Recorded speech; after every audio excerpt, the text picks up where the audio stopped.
ये उदी पानी के साथ ले लीजिएगा,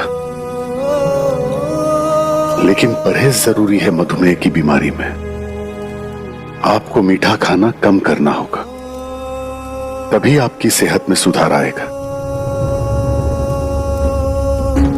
लेकिन साईं, मेरे तो पसंदीदा भोजन ही पूरन पोली, खीर और मोदक है।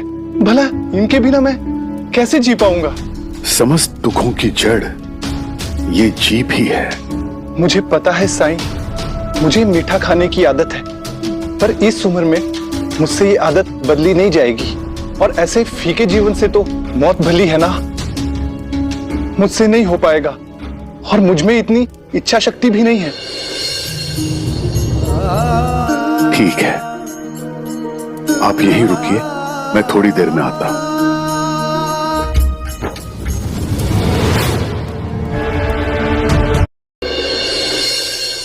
साईं, ये क्या है?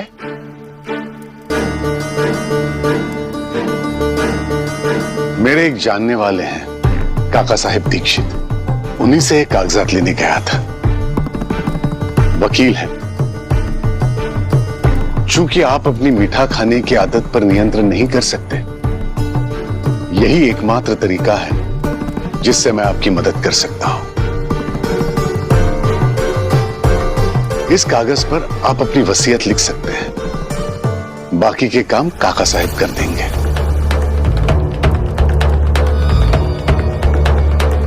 चूंकि आप अपनी मीठा खाने की आदत पर नियंत्रण नहीं कर सकते, यही एकमात्र तरीका है जिससे मैं आपकी मदद कर सकता हूं। इस कागज पर आप अपनी वसीयत लिख सकते हैं, बाकी के काम काका साहब कर देंगे।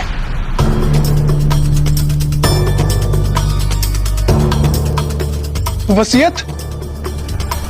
अभी मेरी उम्र 40 भी नहीं हुई, भला मुझे इसकी क्या जरूरत? जरूरत पड़ने वाली है बहुत जल्द, क्योंकि आपका मानना है कि आप मीठा खाए बगैर जी नहीं सकते, और अगर आप मीठा खाते भी रहे तो कहां ज्यादा जी पाएंगे आप।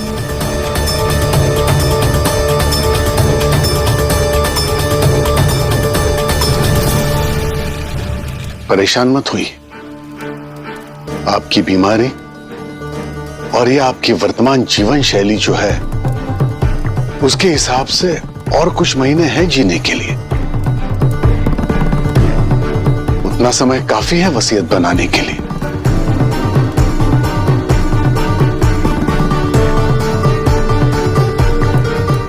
साईं, मैं इतनी जल्दी नहीं मरना चाहता हूं, आप मेरी मदद कीजिए। केवल आप ही अपनी मदद कर सकते हैं।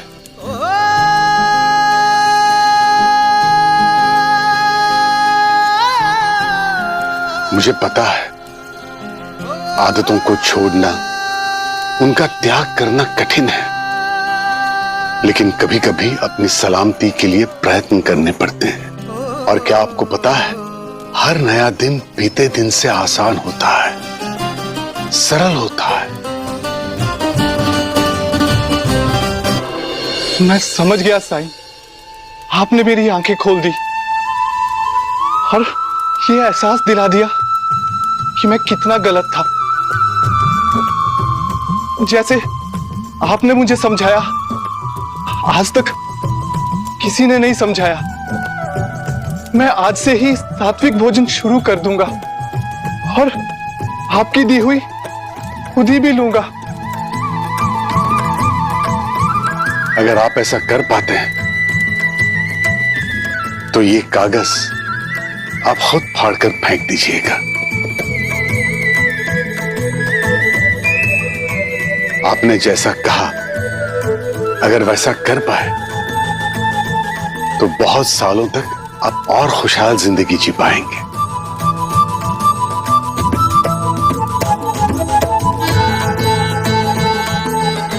आपका बहुत बहुत शुक्रिया साईं। चलता हूं। आओ साईं, खाना खा लो। साईं, एक बात पूछूं?